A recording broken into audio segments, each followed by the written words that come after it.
అంశము, నేనే రాజుగా నియమించబోతా ఉన్నాను. నేనే రాజుగా నియమించబోతా ఉన్నాను. ఎవరిని నియమించబోతా ఉన్నారంటే, ఈ పూట ఈ తైలాభిషేకానికి నీ అంతటిగా నువ్వు నడుచుకొని రాలేదు. నీ అంతటికి నువ్వు ఏదో ఎవరో పిలిచారని, ఎవరో చెప్పారనో, లేదంటే ఏదో సెలవు పెట్టానో, లేదంటే మరి ఏ ఇతర కారణాల వల్ల రాలా. ప్రభు అన్నాడు, నేను నియమించబోతున్న వారిని నేను నడిపించబోతున్నాను. ఇన్ని రోజులు కూడా కొన్నిసార్లు మన జీవితంలో ఏం జరుగుతుందంటే, దేవుడు చెప్పిన మాట ఒకలా ఉంటది, ఆయన ఇచ్చిన వాగ్దానం ఒకలా ఉంటది, జరుగుతున్న పరిస్థితి చూస్తే ఇంకోలా ఉంటది. దేవుడు అంటాడు, నేను రాజుగా నిలబడతా అంటాడు. కానీ మన జీవితంలో జరుగుతున్న పరిస్థితి ఎలా ఉంటది? పని మనిషిగా కిందైనా నేను వెళ్తానా ప్రభా? పనిగా నేనే ఉంటానా? పోనీ కడుపు నిండా ఆహారమైనా తినగలుగుతానా? దేవుడు అంటాడు, సమృద్ధిగా నేను ఆహారాన్ని దయచేస్తా అంటాడు. కానీ చూస్తే ఏముండదు చేతి. అలాంటి పరిస్థితులు ఎదుర్కొంటున్నావేమో గాని ఈ పూట దేవుడు అంటున్నాడు, నేనే నిన్ను రాజుగా నియమించబోతా ఉన్నాను. మనుషులు నియమించట్లేదు. మనుషులు ఏదో పాస్టర్ గారు వచ్చేసి నీ తల మీద చెయ్యి వేసి అభిషేకించేసి నిన్ను అభిషేకించి నువ్వు ఒక రాజు, నువ్వు యుద్ధం చేయని నిన్ను పంపించట్లా. నా ఆత్మాభిషేకము చేత ఇదిగో నేను నిన్ను రాజుగా నియమించబోతా ఉన్నాను. నేను చేసిన వాగ్దానపు కాలము, సమయము ముగించబడి ఉన్నది. నీ పరీక్ష సమయము ముగించబడి ఉన్నది. నేను చెప్పినటువంటి వాగ్దానము నెరవేర్చబోతా ఉన్నాను. పూర్వపు దినములలో నేను నీకు వాగ్దానం చేశానా? అంతకు ముందు దినములలో నేను వాగ్దానం చేశానా? ఏ వాగ్దానం నేను నీకు చేసి ఉన్నానో ఆ వాగ్దానము నిశ్చయముగా నేను నీ పక్షంగా నెరవేర్చబోతా ఉన్నాను. జ్ఞాపకం ఉంచుకో, ఏ వాగ్దానాన్ని ప్రభు నీ పట్ల చేస్తాడో, ఏ నిర్ణయాన్ని దేవుడు నీకు అందించాడో, లేదంటే పలానా సమయంలో పలానా విధంగా నేను నిన్ను ఆశీర్వదించబోతున్నాను అని దేవాతి దేవుడు పూర్వపు దినాల్లో నీకు ఏ వాగ్దానం చేస్తాడో ఆయన అంటున్నాడు, ఆ వాగ్దానపు నెరవేర్చబడేటువంటి కాలము సమీపించబడి ఉన్నది. ఆ వాగ్దానము నెరవేర్చిపో దినములు వచ్చి ఉన్నాయి ఈ మాసములో. హల్లెలూయా. ఈ మాసములో కొందరి పక్షముగా దేవుడు ఆ వాగ్దానాలు జరిగించబోతా ఉన్నాడు. ఏదో సేవకులు ఎవరు కూడా నువ్వేదో చేసేసావను, నువ్వేదో ఇచ్చేసావను నీ కోసం వచ్చేసి ఆరాటప్పుడు వాగ్దానం చెప్పరు. దేవుడు నోట నుండి వచ్చు ప్రతి మాట నోటి నుండి పలికించబడతా ఉంటుంది. దేవుడు ఆజ్ఞ లేనిదే అది ఏదైనా నీ పట్ల నెరవేర్చబడదు. అది నీ వద్ద వరకు రాదండి. దేవుడు ఆజ్ఞ ఉంటేనే వాగ్దానమైన మాటైనా మన వద్దకు వచ్చుచూ ఉన్నది. కాబట్టి పూట దేవుడు అన్నాడు, ఏ వాగ్దానం నీ చెవిన పడింది ఆ రోజున, ఈ పూట ఈ ఉదయ కాలం ముందు ఏ వాగ్దానం అయితే నీ హృదయానికి జ్ఞాపకం వచ్చుచున్నది చూసావా, అది నిశ్చయముగా ఈ మాసంలో నేను జరిగించబోతాను. ఈ మాసంలో అది నెరవేర్చబడబోతున్నాను. ఈ మాసంలో నిశ్చయముగా నువ్వు చూడబోతున్నావు. నేను రాజుగా నియమించబోతున్నాను. ఏ విషయంలో అయ్యా ఏంటి ప్రభా, నీ మాట చొప్పునే ఉంటున్నాం కదా, నువ్వు చెప్పిన మాటే చేస్తున్నాం కదా, అయినా నా పట్ల ఎందుకు వాగ్దానం జరగట్లా? చేస్తా అన్నావు, తలుపులు తెరుస్తా అన్నావు, వాగ్దానం ఇస్తా అన్నావు, నాకు ఆశీర్వాదం ఇస్తా అన్నావు, దీవెనిస్తా అన్నావు, ఏంటయ్యా రావట్లేదు, ఏంటయ్యా జరగట్లేదు? ఇన్నాళ్ళు వేచి చూసావు కదా, చెప్పింది ఒకటి జరుగుతుంది ఒకటి, దేవుడు మాట్లాడింది ఒకటి, ఇక నీ జీవితంలో జరుగుతుంది ఒకటి. అందరూ ఎదుర్కొంటున్నాం, అవునంటారా కదంటారా? మీరు ఎదుర్కొంటున్నారా లేదా నాకు తెలియదు, కానీ నేనైతే నాకు తెలిసినట్టు మీరందరూ కూడా ఎదుర్కొంటున్నారు ఈ పరిస్థితి. కాబట్టి ఈ పూట దేవుడి వర్తమానాన్ని మనకి ఇచ్చాడు. ఒకటంటున్నాడు, మనుషుల చేత నువ్వు అభిషేకించబడిన వాడవు కాదు, మనుషుల చేత వాగ్దానము పలికించబడిన వాడు కాదు, నువ్వు నేనే స్వయముగా నా దాసులను పంపించి నిన్ను అభిషేకించాను. నా బిడ్డలు నా జనాంగాన్ని నీ వద్దకు పంపించి నేను నిన్ను అభిషేకించాను. చూడండి, మొదటి సమూయేలు గ్రంథము 16వ అధ్యాయము 1వ వచనం. అంతటి యెహోవా సమూయేలుతో ఇలాగ సెలవిచ్చెను, ఇశ్రాయేలు మీద రాజుగా ఉండకుండా నేను విసర్జించిన సౌలును గూర్చి నీవెంతకాలం దుఃఖింతువు, నువ్వెంతకాలం బాధపడతావు, నీ కొమ్మును తైలముతో నింపుము, నింపిక బెత్లెహేమీయుడైన యెషయా యొద్దకు నిన్ను పంపుచున్నాను. దేవునికి మహిమ కలుగును గాక. మొదటిగా ఇక్కడ ఏం జరిగిందంటే, దేవాతి దేవుడు దావీదు కోసం ఎవరికి ఆజ్ఞాపించాడండి? ఎవరికి? దావీదును అభిషేకించడానికి ఎవరిని దేవుడు వాడుకొని ఎవరిని దేవుడు ఆజ్ఞాపించి ఉన్నాడు? సమూయేలు ప్రవక్తను వాడుకొని ఉన్నాడు. సమూయేలుకి ఆజ్ఞాపిస్తున్నాడు, ఇదిగో సౌలుని గురించి నువ్వు దుఃఖించిన దినములు చాలిక, నీ కొమ్మును తైలముతో నింపు. అభిషేకించబడవలసిన వాడు వచ్చి ఉన్నాడు, వాగ్దాన పుత్రుడు వచ్చి ఉన్నాడు, రాజుగా నియమించబడవలసిన వాడు వచ్చి ఉన్నాడు.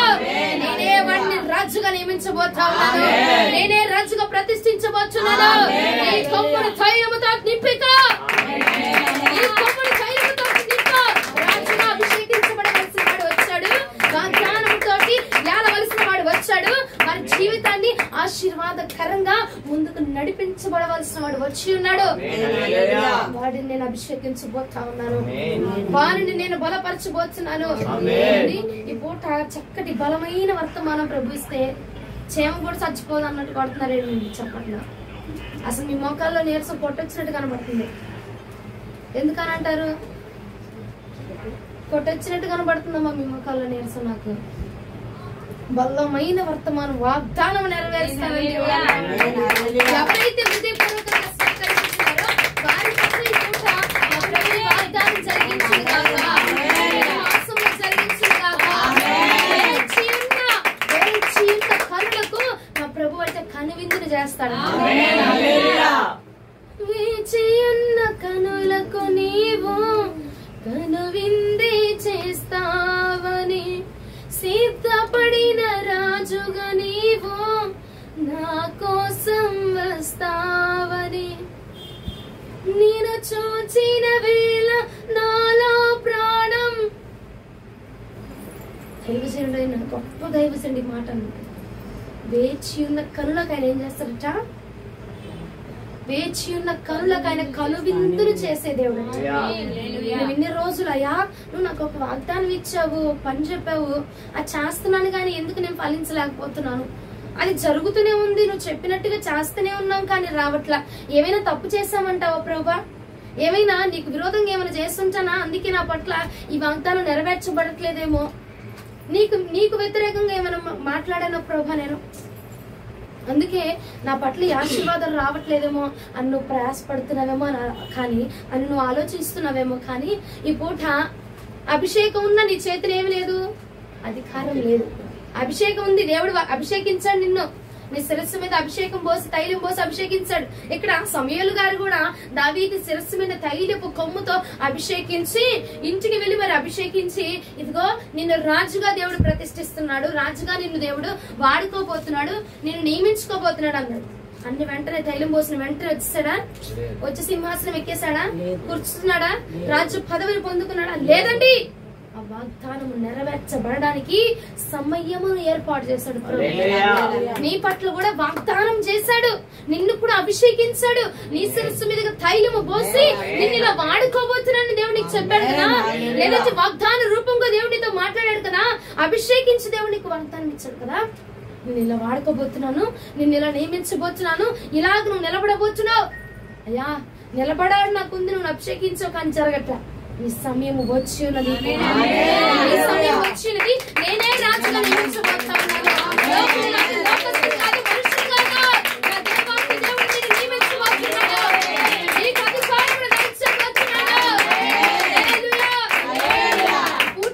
ప్రవచనాత్మకమైన వాక్కండి. ఈ మాసంలో కొందరు అధికారమైన స్థాయిలోనికి వెళ్ళబోతా ఉన్నారు. నీవున్న స్థలంలోనే, నీవు ఉన్న ప్రదేశంలోనే నువ్వు ఒక అధికారం పొందుకోబోతావు, నీవు ఒక గొప్ప స్థితిని పొందుకోబోతావు. మా ప్రభువు ఈ మాసంలో అది జరిగించబోతావు. రాసుకోండి, విశ్వాసంతో ప్రార్థించండి. మరలా తైలాభిషేకంలో నువ్వు సాక్షిగా నిలబడబోతావు. మరలా నేను సాక్షిగా నా ప్రభు నిలబెట్టుకోబోతున్నాడు. ఏ స్థితిలో ఉన్నావు, ఏ పరిస్థితిలో ఉన్నావు, ఏ ఉద్యోగంలో ఉన్నావో అక్కడే నిన్ను అధికారునిగా నా ప్రభు నియమించబోతున్నాడు. నీకు వాగ్దానం ఇచ్చిన వాడు ఆయన నమ్మదగిన వాడు. నీకు వాగ్దానం చేశాడు. మరలా ఒకసారి ఆ వచనం చదవండి, 1వ వచనం. అంతటి యెహోవా సమూయేలుతో ఇలా చెప్పాడట, ఇశ్రాయేలీయుల మీద రాజుగా ఉండకుండా నేను విసర్జించిన సౌలును గూర్చి నీవు ఎంతకాలము దుఃఖింతువు, నీవు ఎంతకాలం బాధపడతావు సమూయేలా. నీ కొమ్మును తైలముతో నింపుము, బెత్లెహేమీయుడైన యెషై యొద్దకు నిన్ను పంపుచున్నాను. అతని కుమారులలో ఒక్కరిని నేను రాజుగా నియమించబోతా ఉన్నాను. మనుషులు కాదు, ప్రవక్త కాదు. ఇదిగో సమూయేలు, నువ్వు వెళ్ళిపోయి తైలముతో నువ్వు అభిషేకించేసి నువ్వే అతన్ని రాజుగా ప్రతిష్ఠించు అన్నాడు దేవుడు. నువ్వే నీకు నేను తైలం పోసి నువ్వు వెళ్ళిపో, తైలం పోసేసి నీ నోటి మాటతో వచ్చి తనకు చెప్పేసి ఇదిగో రాజుగా ప్రతిష్ఠిస్తున్నా అని చెప్పేసి వచ్చేసే అన్నాడా. నేనే రాజుగా నియమించబోతున్నా, నేను అధికారం ఇవ్వబోతున్నా, నేను పదవిని ఇవ్వబోతున్నా. నీ సమయం ముగిసిపోయిందండి. నీ పరీక్షా కాలము, నీ వేదన సమయము. ఎందుకు దేవుడు పరీక్షించాడో తెలిసిన ఇంతకాలం వరకు ఎందుకు నిన్ను బాధించాడో తెలిసిన దేవుడు నువ్వు ఉంటావా ఉండవా, ఆ వాగ్దానానికి సరైన దానివా సరిగాని దానివా. ఏమండి, రాజుగా నియమిస్తాను అని అంటే అల్లాటప్పాగా వెళ్ళిపోయి రాజు చైర్లో కూర్చుంటే సరిపోద్దా? ఆ రాజుకు తగినటువంటి ఆభరణం నీకు కావాలా, ఆ రాజుకు తగినటువంటి టీవీ నీకు కావాలా, ఆ రాజుకు తగిన ధైర్యం నీకు కావాలా.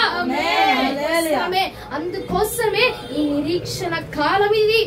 ఇంతవటికి కూడా నీకు వాగ్దానం చేసి సంవత్సరం అవ్వచ్చు, 2 సంవత్సరాలు అవ్వచ్చు, 3 సంవత్సరాలు అవ్వచ్చు, కానీ నా ప్రభు అంటున్నాడు ఈ వాగ్దానం నెరవేర్చబడే సమయం వచ్చింది.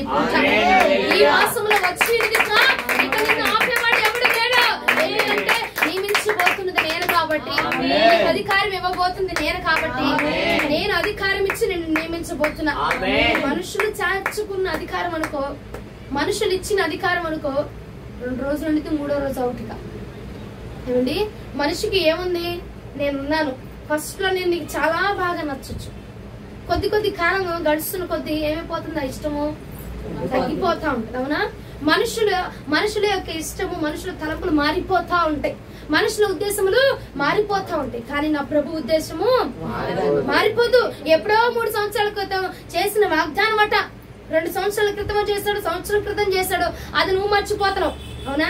మర్చిపోయి ప్రభా నాకేం వాగ్దానం చేసావు, ఆలోచించలేదండి? మనసునంది ఇప్పుడు ఆలోచించావు లేదా? ఏ వాగ్దానం చేసావు, ఏ వాగ్దానాన్ని నా పట్ల నెరవేర్చబోతున్నావు నువ్వు? అడగలేదండి మనసులో. ఇప్పుడు అడిగాం కదా, నీకు ఆలోచన వచ్చిందా లేదా? రాని వారి మరి నేనేం చేయలేదు, కానీ వాగ్దానం నెరవేర్చబడాలంటే ప్రభుని అడగాలి కదా. నాకు గుర్తుందిలేమ్మా, నా దేవుడు నాకు ఏ వాగ్దానం చేశాడు అంటావు. ఇంకా మరి బేషుగా నీకు దేవునికి మహిమ కలుగును గాక. పరమాగా ఇంకా ఆలోచన చేసిన వారు నువ్వైనా నీ వాగ్దానాన్ని మర్చిపోవచ్చు, కానీ ప్రభు నీ వాగ్దానాన్ని మర్చిపోవాలి, ప్రభు నీ స్థితిని మర్చిపోవాలా, ప్రభు నీ స్థాయిని మర్చిపోలేదండి. నీకు ఏ వాగ్దానం చేస్తాను అన్నాడో, ఏ కిరీటంలో ధరింపజేస్తా అన్నాడో అది నిశ్చయముగా దేవుడు దయచేయబోతున్నాడు.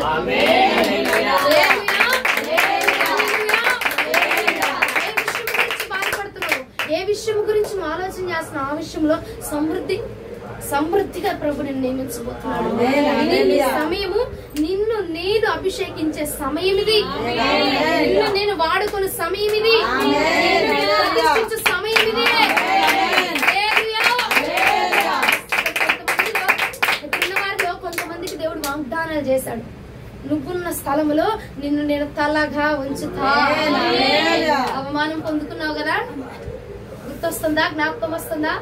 అవమానం పొందుకున్నావు కదా, ఇదే స్థలంలో నేను నిలవబెట్టబోతున్నా, తలగా ఉంచబోతున్నా. అవమానించిన వాడే వచ్చి నీ వద్దకు వచ్చి నీ అక్కడి కోసం ఎదురు చూడబోతా ఉన్నాడు. వాగ్దానం చేశాడు కదా, ఆ వాగ్దానం నా ప్రభు నెరవేర్చబోతా ఉన్నాడు. ఆల్రెడీ ప్రాసెసింగ్ అవుతున్నది, ఆ వాగ్దానం ఆల్రెడీ జరిగిస్తున్నాడు నా ప్రభు. వాగ్దానం చేశాడు, జ్ఞాపకం ఉందా? నువ్వు ఎక్కడ తలదించుకున్నావు, ఎక్కడ నిన్ను అవమానించారో అదే స్థలంలో నీ తలని రాబోతున్నారు. గుర్తొచ్చిందా వాగ్దానం? ఎవరిలో గుర్తొచ్చిందండి? నువ్వు నిలబడిన చోటునే నేను నిలవబెట్టబోతా ఉన్నాను. నువ్వు ఎక్కడికి వెళ్ళాల్సిన అవసరంలా, ఇదే స్థలంలో నేను నిన్ను నిలవబెట్టున్నాను. నిన్ను అవమానించిన వారు నీ ఎక్కడికి రాబోతున్నారు, నీ చేతి ఏడ కిందకి రాబోతున్నారు, నీ కోసం ఎదురు చూడబోతున్నారు, నీ విప్పించే దాని కోసం నీ కోసం ఎదురు చూడబోతున్నారు. ఆ మాట గుర్తొచ్చిందండి. ఆ మాట నిశ్చయముగా నా ప్రభు జరిగిస్తున్నాడు. ఇంకను జరిగించబోతా ఉన్నాడు, ఇంకను జరిగించబోతా ఉన్నాడు. హల్లెలూయా. కుమార్ మహిమ కలుగును గాక. కొన్నిసార్లు ఏంటి ప్రభా వాగ్దానం మేము ఎట్ట చెప్తావు, మందిరంలోకి వెళ్తే ఆమె నిన్ను దీవిచ్చేస్తాడు, నిన్ను అభిషేకిచ్చేస్తాడని చెప్పిద్ది, ఇంటికి వస్తేనేమో ఏమీ ఉండదు, ఆరోగ్యం ఇచ్చేస్తాడని చెప్పిద్ది, ఏమీ ఉండట్లా. ఇస్తానంటున్నావు మరి ఎప్పటికయ్యా నువ్వు ఇచ్చేది అని నేర్సిల్లిపోతా ఉంటాం. అవునా కాదండి? నేను కూడా కొన్నిసార్లు పరిచర్య విషయంలో నేను ఇక దేని విషయంలో బాధపడను, పరిచర్య ఒక్క విషయంలో నేను నా బాధ. ఏంటి ప్రభా నువ్వేంటి ఇలా ఘనంగా జరగాలనుకుంటావు, ఘనంగా ఉండాలి, ఏంటి ప్రభా ఇలా జరిగిపోతుంది, ఇలా జరుగుతుంది ఏంటి, ఎందుకు ఇలా బాధపడుతున్నావు, ఎందుకు ఇలా జరుగుతుందంటే ఈ వాక్యం ద్వారా మీతోనే కాదు ప్రభు నాతో కూడా మాట్లాడారు. మనందరితో దేవుడు మాట్లాడతాము. నిశ్చయించుకున్న ఈ మాసంలో పరిచర్య అభివృద్ధి జరగబోతా.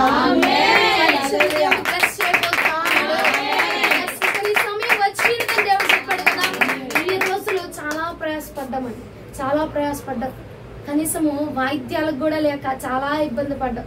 మీకేమో గాని ఆరాధన జరుగుతున్న పూటల్లా నా మనసు చాలా బాధపడింది. ఎందుకంటే నేను ఫస్ట్ గా దేవుడు నన్ను దర్శించింది, ఫస్ట్ గా నన్ను ఎన్నుకుంది దేవుడు. నాలో ఏం చూసి ఎన్నుకున్నాడో తెలిసిన ఆరాధన చూసి. కొంతమంది ఏం జరిగిందంటే ఒక ఆవిడికి నేను ప్రార్థన చేశా. ఒక ఆవిడికి నేను ప్రార్థన చేస్తే ఆమెకి కొన్ని మాంత్రిక శక్తులు ఆమె మీద ప్రయోగించబడుతుంటే నేను ప్రార్థన చేశాను. నేను ప్రార్థన చేస్తే ఆవిడకి విడుదల జరిగింది. అయితే విడుదల జరిగింది కదా, ఇక్కడ చేసేవాడు మాంత్రిక క్రియలు చేసేవాడు అంటాడు చూసావా, వాడు అన్నాడు ఎందుకు ఈమెకు విడుదల జరిగింది, చేసింది ఎవరు అని అంటే నా గురించి అతనికి తెలిసి నా ఫోటో అతని వద్దకు వెళ్ళి నా గురించి అతను కనుక్కుంటూ ఉంటే అతను తెలిసింది ఏంటంటే ఈ అమ్మాయి ఆరాధన ద్వారా ప్రభుని ఆకర్షించేసింది, ఆరాధన చేత దేవుని ఆకర్షించేసింది. కాబట్టి ఆ అమ్మాయి ప్రార్థిస్తుండగా దేవుడు కార్యం జరిగిస్తున్నాడు. ఈమెల శక్తి ఏంటిరా బాబు, ఈమెలో ఉన్నది ఏంటి అని కనుగొంటే ఆరాధనతో దేవుని ఆకర్షించింది అన్న మాట అతను కనుగొన్నాడు. జరిగిందే కథ కాదు అన్న మాట కనుగొన్నాడు. అంటే ఫస్ట్ గా నేను ప్రభుని దేని చేత ఆకర్షించాను, ఆరాధన చేత ఆకర్షించాను. కానీ ఇప్పుడు ఈ కాలంలో నాకు ఆరాధన కొలువైపోతా ఉంది. వాయిద్యములతోటి నాట్యములతోటి ఆరాధిస్తుంటే నాకు ఇంకా నా జీవితానికి కాదు చాలు అన్ని అనుకోని నేను పరిచయలోకి అడుగు వేసిన కాలము. కానీ జరుగుతున్న పరిస్థితులు ఏంటి, ఆరాధనకి అసలు అవ్వట్లేదు. వాయిద్యములతోటి నాట్యములతోటి ప్రభుని ఇదిగో దేవదూతలు ఎలాగైతే ప్రభుని ఆర్భాటముతోటి స్తుతించినాయో అలా స్తుతించాలి ప్రభా అని అనుకున్నాము. కానీ అది జరగట్లా, అది జరిగించబడట్లా. ఏంటి ప్రభా నాలో నువ్వు కోరుకున్నదే అది, కానీ ఈ కాలంలో అది జరగలేకపోతుంది. ఎందుకని ప్రభా నువ్వు నన్ను అభిషేకించింది దానికోసం, నువ్వు నన్ను వాడుకుంది దానికోసం, నువ్వు వెళ్ళు జనములను నేను నీ కోసం పంపిస్తాను వెళ్తా ఉన్నాను. కానీ ఏంటి ప్రభా ఇలాగా నెరసిల్లిపోతా ఉన్నా, ఇలా కుప్పగూలిపోతున్నాము, ప్రతి వారము ఏదో ఒక బాధ నా మనసుని తడతానే ఉంటుంది అని నేను బాధపడతా ఉన్నా. మీకు తెలియదు మొన్న మీటింగ్ గురించి కూడా నేను చాలా ఆవేదన, అసలు నిద్ర పట్టట్లేదు. నాకు మీటింగ్ అయింది కానీ నాకు నిద్ర పట్టట్లే. ఏంటి ప్రభా ఇలా జరుగుతుంది ఏంటి, ఇలా జరుగుతుంది ఏంటి, అసలు నీ చిత్తంగానే చేస్తున్నామా, నీ చిత్తంగానే నేను పరిచయం మొదలు పెడతానా, లేదంటే ఏంటి ప్రభా జరిగింది బాగానే జరుగుతుంది కానీ అవి నా మనసుకి సాటిస్ఫాక్షన్ రావట్లేదు. ఆరాధన చేస్తే ఆ స్థలం అంతా కంపించుకోవాలి, దేవుడు దిగొచ్చేయాలి, అలాంటి ఆరాధన చేయాలి, అది నా మనసుకి తృప్తి రావట్లే. ఏంటయ్యా తృప్తి నాకు రావట్లేదు, జరుగుతుంది బాగానే జరుగుతుంది కానీ తృప్తిని నేను చెందలేకపోతున్నా. ఏంటి ప్రభా అంటే నాతో దేవుడు నిన్నటి దిన ముందు నుంచి మాట్లాడుతున్న మాట ఇది, ఈ వాక్యం ఇది. నేను నిన్ను రాజుగా నియమించబోతున్నాను. పరీక్ష కాలం ముగించబడింది, సమయం ముగించబడింది. అంతా బాగుంటే నువ్వేంటండి నేనేంటండి ఎవడైనా చేయగలడు. అవునా? ఏమీ లేని సమయంలో చేసిన వాడిని దేవుడు ఇంకా వాడుకుంటాడు. దేవుడు అన్నాడు నేను నీకు ఇచ్చిన దానిలో కొంచెంలో నమ్మకంగా ఉండు, ఇంకా అనేకమైన వార్తలు నేను నియమిస్తాను. అంతే కదండి. ఈ పూట ఇదే మాట నీ వైపున కూడా నువ్వు అమర్చుకో. ఏ విషయం గురించి బాధపడుతున్నావో, ఏ విషయం గురించి నువ్వు అయ్యా ఎందుకయ్యా ఈ పరిస్థితి, నువ్వు చెప్పింది చేస్తున్నావు కానీ ఏం అవ్వట్లా, నీ చిత్తానికి ఏమైనా విరోధంగా చేస్తున్నామా అని నువ్వు కూడా అనుకుంటున్నావేమో. వాగ్దానానికి విరోధంగా చేస్తున్నా నువ్వు కూడా అనుకుంటున్నావేమో. గాని ఒకే ఒక మాట పూట ఆయన నియమించింది ఎవ్వడు కూడా నిన్ను తొలిపించలేడు. ఎంతమంది వచ్చినా దేవుడు నీకు ఇస్తాను అన్న దానిలోంచి ఎవ్వడు నిన్ను తొలిపించలేడు. ఏది వచ్చినా, ఎన్ని శ్రమలు వచ్చినా, ఎన్ని ఆటంకాలు వచ్చినా, అపవాది నిన్ను ఎన్ని విధాలుగా కృంగదీసినా, అరే బాబు జరగట్లా, నువ్వు తప్పు చేస్తున్నావు కాబట్టి దేవుడు జరిగించట్లా అని నిన్ను కృంగదీసినా సరే, ఇదిగో దేవుడు నీకు ఈ ఉదయ కాలం అది చెప్తున్నాడు, నువ్వెన్ని ఆటంకాలు వచ్చినా ఈ వాగ్దానం నీ పక్షంగా జరిగించబోతున్నావు. ఈ సమయం నీకు వచ్చినది, వాగ్దానం నెరవేర్పు కాలం వచ్చినది. విశ్వాసముగా ఈ వాగ్దానాన్ని, ఈ మాటని మీరు రాసుకొని ఈ మాసం అంతా ప్రార్థించండి. మరలా తైలాభిషేకంలో మనమందరం సాక్షిగా నిలబడాలి. దేవుడు నిలబెట్టుకోబోతున్నాం. హల్లెలూయా. చూడండి, మొదటి సమయాల గ్రంథము 16వ అధ్యాయం 7వ వచనం. అయితే యెహోవా సమూయేలుతో సెలవిచ్చాను, అతని రూపమును అతని ఎత్తును లక్ష్య పెట్టకుము. మనుషులు లక్ష్య పెట్టే వాటిని యెహోవా లక్ష్య పెట్టాడు. నేను అతన్ని త్రోసివేసి ఉన్నాను. మనుషులు పై రూపమును లక్ష్య పెట్టెదురు గాని యెహోవా హృదయమును లక్ష్య పెట్టును. దేవునికి మహిమ కలుగును గాక. ఏంటయ్యా నువ్వు భలే చెప్తున్న వాగ్దానం బానే ఉందరు గాని అసలు చూసావా మనుషులందరి దగ్గర నేను ఎట్లా ఉన్నాను, లోకంలో ఎలా ఉన్నాను తెలుసా అని అంటే ప్రభు అంటున్నాడు, మనుషులందరినీ నేను జ్ఞాపకం చేసుకోను. మనుషులు ఎవరు చెప్పిన మాట నేను విన్ను. మనుషులు లక్ష్య పెట్టిన వాటిని నేను అసలే లక్ష్య పెట్టను. నా హృదయమును, నేను వారి హృదయమును చూడబోతున్నాను. వారి హృదయాన్ని చూసి నేను అభిషేకించబోతున్నాను. మనుషులు అంటాడు, ఈడ ఇల్లు కట్టేది, వీడి వల్ల అయ్యేది, వీళ్ళ వల్ల జరిగిద్దంటావా, ఈ జీవితానికి ఇక జరిగిద్దంటావా ఈ కార్యం అని మనుషులు అంటా ఉంటారు. గాని దేవుడు అంటున్నాడు, నువ్వు మనుషుల మాట, ఎవరి మాట పట్టించుకోవాకు. ఎందుకంటే నేను మనుషుల మాట నేను లక్ష్య పెట్టట్లా, మనుషుల ఆలోచన లక్ష్య పెట్టట్లా. మనుషుల కొంతమంది హృదయాల్లో ఎక్కువ స్థితిలో ఉండొచ్చు, కొంతమంది హృదయాల్లో నేను తగ్గించబడి నా స్థితి ఉండొచ్చు. అవునా కదా అండి? మనుషులకి కొంతమందికి నచ్చచ్చు, కొంతమందికి నచ్చకపోవచ్చు. కొంతమందికి నా మాటలు అర్థమవుతాయి, నా మాటలు బాగుంటాయి, నా విధానం బాగుంటుంది. కొంతమందికి నచ్చదు. ఆమె ఏంటి పొద్దాక తిడతా ఉంటది. ఆమె ఏముంది, ఇష్టమైతే తిట్టుకోమను, కష్టమైతే మానేమను, చెప్పుకొని లేవను, లేదంటే లేదు. కొంతమందికి నచ్చితే నచ్చదు. అవునా? కానీ ప్రభు అంటున్నాడు, నేను మనుషుల మాట నేను లక్ష్య పెట్టను. నీ హృదయాన్ని నేను చూసి నేను నీకు వాగ్దానం చేస్తాను. మనుషులు ఇచ్చిన అధికారమైన 4-5 రోజులు, 4-5 సంవత్సరాలే. ఏమండి, ఎంతమంది పదవులు తీసుకోవట్లే, ఎంతమంది అధికారం తీసుకోవట్లే. శాశ్వతంగా ఉంటుంది అధికారము లేదు. కానీ నా ప్రభు నీకు ఇవ్వబోతుంది శాశ్వతంగా. చూసి నీకు ఇవ్వబోతున్నాడు. నీ హృదయాన్ని చూసి, నీ ఆలోచన చూసి, నీ విధానాన్ని చూసి, కొంతమంది అయ్యా ఏం దేవుడవయ్యా నేను నమ్ముకున్నాను నాకు రావట్లా అని తొలగిపోతా ఉంటారు. కానీ ఎన్ని శ్రమలు వచ్చినా, ఎన్ని ఆటంకాలు వచ్చినా, ఎన్ని నిందలు వచ్చినా తొలగిపోక దేవుని సన్నిధానంలో నిలవబడి ఉన్నావు. చూసావా, నీ పక్షముగా ప్రభు వాగ్దానం చేస్తున్నాడు, నేను నియమిస్తున్నాను, నీకు అధికారంగా నియమించేస్తలేక ఇక అధికారం నుంచి ఎవడు తొలిపించలేడు, ఎవడు నేను ఇక మార్చలేడు. అంతే. ఎప్పుడు తొలిపించలేడు. ఎన్ని శ్రమలు వచ్చినా, ఎన్ని ఆయుధాలు వచ్చినా, నీకు విరోధంగా రేపబడినా, అందరికీ కాదండి, విరోధముగా రేపబడినా, నిన్ను అనేకులు విరోధమైన మాటలు మాట్లాడినా అయినా సరే విడిచిపెట్టక, సంఘాన్ని విడిచిపెట్టక, దైవ సేవకులను విడిచిపెట్టక, దేవుని మాటను విడిచిపెట్టక నువ్వు నడుచుచున్నావు. చూసావా, ఎస్ నీ పట్ల నా ప్రభు నిశ్చయముగా జరిగించుకున్నాడు. కిరీటముగా నువ్వు నీతి కిరీటముగా ఉండబోతున్నావు. ఇక కిరీటము ప్రభు ఇదే అన్నాడండి, నేను నీకు ఇచ్చాను వాగ్దానం, దానికి తయారవ్వాలి కదా, నువ్వు సరైన దానికి నువ్వు తయారవ్వాలిగా. ఇప్పుడు మట్టి కుండను తయారు చేస్తారండి, వెంటనే తయారు చేసిన వెంటనే దాన్ని నీళ్లు పోసేస్తారా? లేరు. దానికి కాలం కావాలా, అది వేడవ్వాలా, అది కాల్చబడాలా, అది గట్టిగా తయారవ్వాలా. ఈ పూట నీకు కూడా వాగ్దానం చేస్తాడు, వెంటనే జరగాలి, వెంటనే జరిగితేనే ప్రభు దగ్గర ఉంటాము. దేవుడు చేస్తేనే, అమ్మా ఆయన దగ్గరికి వెళ్ళబాక, నువ్వేదో వస్తున్నావు కాబట్టి నీ దగ్గరికి నీకు మా మాట చెప్తున్నాడు అంతే అని అనుకొని తొలగిపోయేవారు చాలా మంది ఉంటారు. కానీ అండి, వాగ్దానం చేశాడు, నీకు మాట ఇచ్చాడు, తయారు చేశాడు. కానీ అది కాల్చబడాలా, అది గట్టిగా అవ్వాలా. ఆ గట్టి పడిన తర్వాత అందులో సమృద్ధిగా నీటిని నింపబోతున్నాడు. నీకుండ గట్టి పడిన రోజున నీ నిండుగా నింపబోతున్నాడు. నీ కింద నిండి పొంగి పొరలబోతున్నాడు.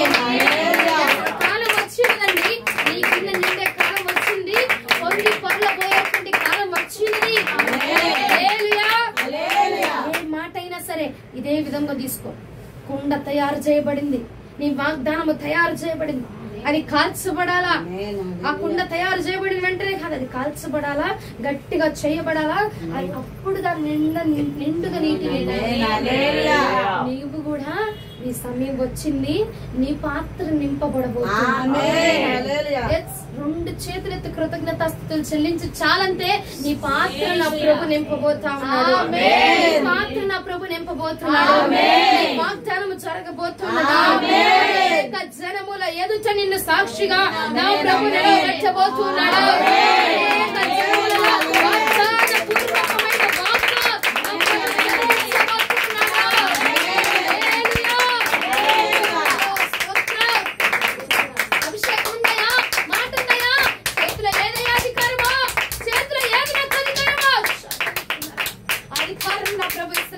అభిషేకం వచ్చేసింది సమయంలో ఈ తైలపుడింది.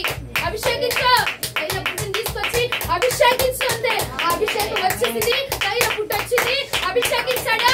అభిషేకం అయిపోయిందా, ఇది అధికారం నా ప్రభు దయచేయబోతున్నాడు. అధికారాన్ని ఇచ్చి నిశ్చయముగా తరతరములకు రాజు అయిన నీ తర్వాత కూడా వాగ్దాన పరిపాలకులు ఉండబోతున్నాడు.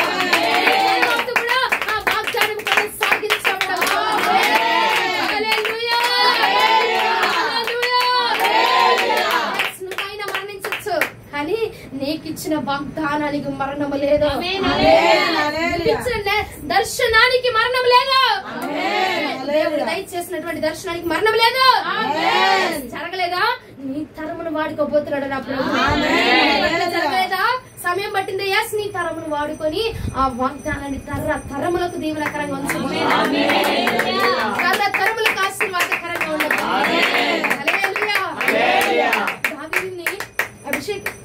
దావీదుని అభిషేకించాడు, కానీ ఆ దావీదుతోనే ఆగిపోలే ఆ వాగ్దానం. తరములకు రాజుగా తరములకు ఆ వాగ్దానము పాకుతా ఉన్నదట. నీకు కూడా నీ తరములకు కూడా ఆ వాగ్దానం పాస్ అవ్వబోతుంది. తరములు ఆ వాగ్దానాన్ని చూడబోతున్నారు. ఎవరికి రా ఈ వాగ్దానం చేసిందంటే నీ తరముల వారు నీ పేరు జ్ఞాపకం చేస్తున్నారు.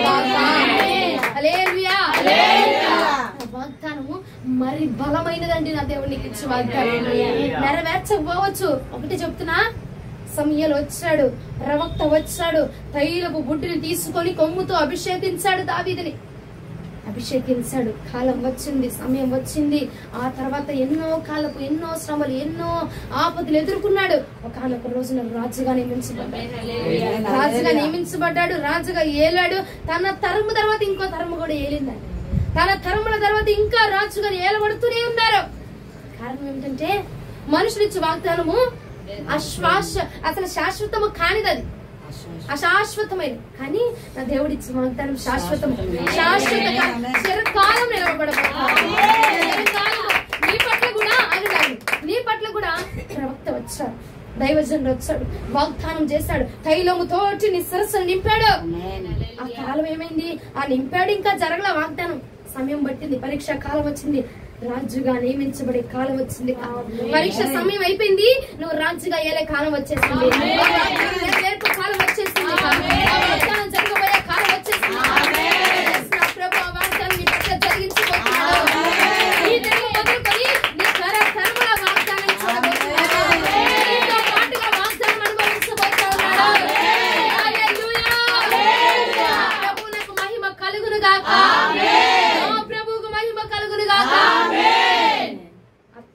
తరముల వాగ్దానం అండి ప్రభు ఇచ్చింది. ఒకరితో ఆగిపోయేది కాదు. దావీదుని పిలిచాడు, అభిషేకించాడు.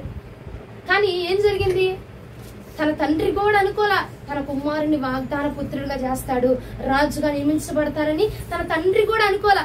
నిన్ను చూసి మనుషులు కూడా అనుకోవట్లా వీళ్ళ దీవించబడేది, వీళ్ళ అంతస్తుల్లో ఉండేది, వీళ్ళ మేడల్లో ఉండేది, వీళ్ళ వల్ల ఈత, వీళ్ళ చేసేది, వీళ్ళ చెప్పేది అని నిన్ను కూడా ఎవరు ఒక రేంజర్ చూడట్లా. కానీ అందరూ విడిచిపెట్టిన రాయట మూలక తల రాయిగా హల్లెలూయా. నిన్ను కూడా నీ కుటుంబంలో వాళ్ళు అనుకున్నారు, నిందించారు, అవమానించారు. కానీ ఈ పూట నీ కుటుంబంలో వాళ్ళందరికీ నీవే ఆసరాగా నిలబడబోతున్నావు. నీ దగ్గరికి వచ్చి అడగబోతున్నారు, నీ దగ్గరికి వచ్చి అవసరతను అడగబోతా ఉన్నారు, నీ దగ్గరికి వచ్చి సాయాన్ని అడగబోతా ఉన్నారు. హల్లెలూయా. అందుకే అండి తన తండ్రి ఇక్కడ కింద వచనాలు చూస్తే దావీదుని తన తండ్రి కూడా యాక్సెప్ట్ చేయలే రాజుగా.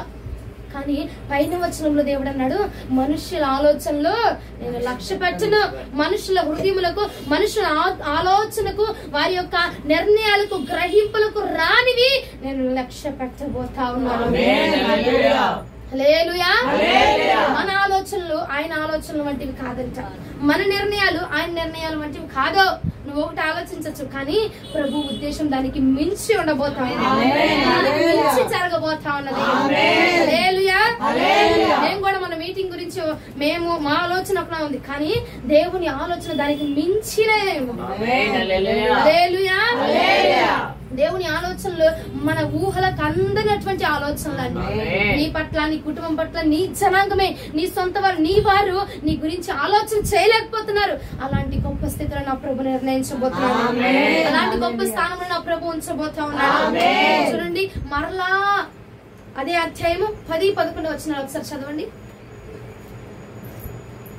ఇదే అధ్యాయంతో ప్రభు మనతో మాట్లాడుతున్నారా? తన 7 కుమారులను సమూయేలుకి పిలువగా సమూయేలు యెహోవా వీరిని కోరుకొనలేదని చెప్పి, వీళ్ళు కాదు పంపించు, నీ కుమారులందరూ ఇక్కడ ఉన్నారా అని యెషయాని అడుగగా, అతడు ఇంకనూ కడసారి వాడు ఉన్నాడు, అయితే వాడు గొర్రెలను కాయచున్నాడని చెప్పాను. దేవునికి మహిమ కలుగును గాక. యెషయా ఏం చేస్తున్నాడు? తన కుమారులందరినీ పిలుస్తున్నాడు, దావీదుని పిలవట్ల, అందరినీ పిలిచాడు. అరే ఇంకొకరు ఆడుగోడున్నాడుగా, ఆడిని కూడా పిలువు అని చెప్పి పిలవట్లా. దైవజనుడు జ్ఞాపకం చేసుకున్నాక అప్పుడు నా కుమారుడు చిన్నాడున్నాడు, గొర్రెలు కాచుకునేవాడు, వాడికి ఏం తెలియదు, గొర్రెలు కాలుతా ఉంటాడు అని అప్పుడు అంటే నీ వారు నిన్ను మర్చిపోవచ్చు, కానీ నా ప్రభు నిన్ను జ్ఞాపకం జ్ఞాపకం చేసుకుని హెచ్చించే దేవుడు అంట.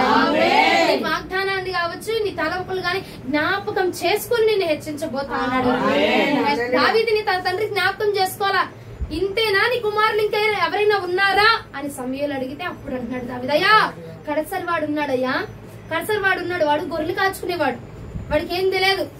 నీ కూడా దేవుడు అన్నాడండి, బలహీనమైన ఘట్టములను దేవుడు వాడుకుంటాడు. జ్ఞానులను సిగ్గుపరచుటకు వెర్రి వారిని ఎంచుకున్నాడట నా ప్రభు.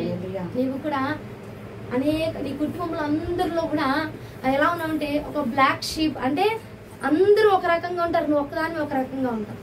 అందరూ ఒక రకంగా ఆలోచిస్తారు, మనమే అబ్బో దీని వల్ల ఏం జరగదు, వీడి వల్ల ఏం జరగదు అని అనుకుంటారు. కానీ ప్రభు నిన్నే నిలవబెట్టబోతున్నాడు, చేయబోతున్నాడు. హల్లెలూయా. నీకు మహిమ. ఇదిగో వాగ్దానం చేసిన దేవుడు నమ్మదగిన వాడు. నిన్ను అందరూ మర్చిపోవచ్చు, నా ప్రభు జ్ఞాపకం చేసుకోబోతున్నాడు. ఆఖరికి నీకు చేసిన వాగ్దానం నువ్వే మర్చిపోవచ్చు, కానీ నా ప్రభు ఆ వాగ్దానాన్ని మర్చిపోవట్లేదు. నీ చేతుల అభిషేకం మాత్రమే ఉంది, ఇక్కడి నుంచి అధికారాన్ని ఇవ్వబోతా, ఇక్కడి నుంచి నువ్వు ఏలబోతా ఉన్నావు. అధికారం మాటే ఉంది నీ దగ్గర, ఇక్కడి నుంచి క్రియ జరగబోతా. మాటే ఏమని జనములకు ప్రవక్తగా నేను వాడుకుంటా, మాటే ఇక్కడి నుంచి అది క్రియ జరగబోతా.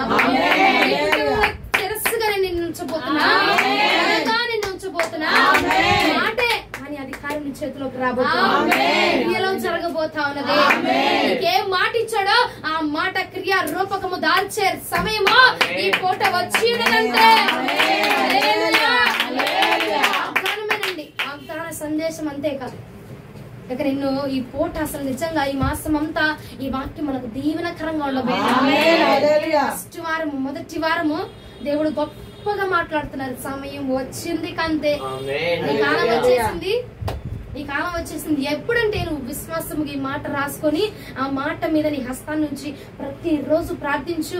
ఆ మాట ప్రతి ఒక్కరి జీవితంలో 4 వారాల్లో జరగబోతాం. దేవుడు అన్నాడు కదా, నీ విశ్వాసము చొప్పులు నీ పట్ల కార్యం. ఉమ్ము తీసి రాసాడట గుడ్డివాడి మీద. కళ్ళు మీద రాస్తే ఏమైంది? అయ్యా కొంచెమే కనబడుతుంది, నీ కొంచెమే కనబడుతుంది అని అంటే దేవుడు అన్నాడు, నీ విశ్వాసపు మేరకు నీ కళ్ళు తెరవబడవు. నీ విశ్వాస పరిమాణం ఎంత ఉంది? నా దేవుడు చేయగలడు. 4 వారంలో కాదు, ఫస్ట్ వారంలో ఫస్ట్ గా నేనే సాక్షి నిలబడతాను. విశ్వాసం నీకుందా? ఫస్ట్ వారంలో నా ప్రభు నేను సాక్షిగా నిలబడతాను. లేదు 4 వారాల్లో ఎప్పుడైనా జరిగించేస్తాడు ప్రభు, అసలు బిజీగా జరిగిస్తాడు అనుకున్నాను అనుకో, 4 వారాల్లో ప్రభు జరిగించబోతా ఉన్నాడు. నీ విశ్వాసపు పరిమాణములు చొప్పున నా ప్రభు కార్యము జరిగించునుగా, నా ప్రభు కార్యము చేయునుగా. జ్ఞాపకం చేసుకొని మరి ఆశీర్వదిస్తున్నాడండి దేవుడు. జ్ఞాపకం చేసుకొని అధికారాన్ని ఇస్తున్నాడు. నీకు నేనే రాజుగా నియమించబోతాను, నేనే అధికారినిగా నియమించబోతున్నాను. హల్లెలూయా. ఈ మాటకి అదే రాసుకోండి. వాగ్దానం అదే, అంశం అదే, వాక్యం అదే, ఇక ఈ పోటీ ఇదే కదా దేవుడు మనతో మాట్లాడుతున్న మాట. ఈ మాట మనలో జరగాల, ఈ మాట నిశ్చయంగా జరుగునుగా. ఒకసారి చదవండి. అతడు వాని పిలువనంపించి లోపలికి తోడుకొని వచ్చాను. అతడు ఎర్రని వాడును, చక్కని నేత్రము గలవాడును, చూచుటకు సుందరమైన వాడునై ఉండెను. అతడు రాగానే, నేను కోరుకున్నవాడు ఇతడే, నీవు లేచి వానిని అభిషేకించమని యెహోవా సెలవీయగా, సమూయేలు తైలపు కొమ్మును తీసి వాని సహోదరుల ఎదుట వానికి అభిషేకం చేశాను. దేవునికి మహిమ కలుగును గాక. నేను కోరుకున్నవాడు ఇతడే, నేను కోరుకున్నది ఇతనే అభిషేకించు.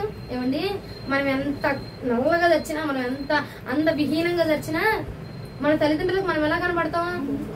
అందంగా, సుందరంగా, ముద్దుగా. అబ్బా, ఎక్కడ లేని ముద్దులన్నీ ఆలకు పెట్టేస్తా ఉంటాం అందంగా లేకపోయినా. అలాగ ప్రభు ఏమన్నాడు పరమగీతంలో, నేను నల్లని దానినైనను సౌందర్యవంతురాలిని. ప్రభు నీ అందమును, నీ వేషధారణ చూడట్లా. దావీదుకి అండి అక్కడ 12వ వచనంలో ఏముంది? చక్కని వాడట, ఎర్రగా ఉన్నాడట, అందంగా ఉన్నాడట, నేను కోరుకున్న వాడు ఇతడే అన్నాడు. మరి ఆ అందము, ఆ చక్కని ధనము, ఆ ఎర్రదనము వారి కుటుంబానికి కనపడలా? వారి తల్లిదండ్రులకు కనపడలా? ఎవరు కూడా నిన్ను ఒక రేంజ్ లో చూడలేరు నా ప్రభు తప్ప. నువ్వు ఎవరికి అంత విహీనంగా కనిపించినా నా ప్రభు నాకు సుందరంగా ప్రభు నిన్ను ఇష్టపడబోతున్నా. నేను కోరుకున్నవాడు ఇతడే. పరమగీతంలో ఆయన అన్నాడు, నువ్వు నల్లని దానివి, నువ్వు చక్కని దానివి, సుందరంగా ఉన్న సౌందర్యవంతురాలు అని ప్రభు చెప్పినట్టుగా నిన్ను కూడా నా ప్రభు కోరుకొని, అయ్యా నా వల్ల ఇద్దా, నాకు చదువు రాదేం రాదు, ఏలు ముద్రే ప్రభు, అయినా పర్వాలా నిన్ను నా ప్రభు వాడుకోబోతున్నాడు, నిలవబెట్టబోతా ఉన్నాడు. మనుషులు ఇవ్వట్లా, నేను చెప్పట్లా ఆ వాక్యం, నేను చెప్పట్లా నీకు ఈ అధికారం, నేను చెప్పట్లా వాగ్దానం నెరవేర్చబడుతుందని దేవుడే చెప్తున్నాడు. వాక్యంలో ఉన్నదే ప్రభు చెప్తున్నాడు, వాక్యంలో ఉన్నదే దేవుడు నీతో మాట్లాడుతున్నాడు.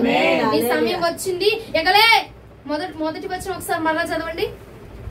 అంతటా యెహోవా అంటున్నాడట, ఇలాగ సెలవిచ్చాను, ఇశ్రాయేలు మీద రాజుగా ఉండకుండా నేను విసర్జించిన సౌలను వచ్చి నీవెంతగా దుఃఖింతో నీ కొమ్మును తైలముతో నింపుము. చాలి కాపే, నీ దుఃఖం ఆపేగా, నేను నియమించబడిన దినం వచ్చేసిందిగా. ఎవరైతే రాజుకు దావీదుకు బదులుగా సౌలు ఉన్నాడో వాడిని గురించి నువ్వు బాధపడాల్సిన అవసరంలా, నేను వాడిని తొలిపించి దావీదు నేను ఎంటర్ చేయబోతా ఉన్నాను.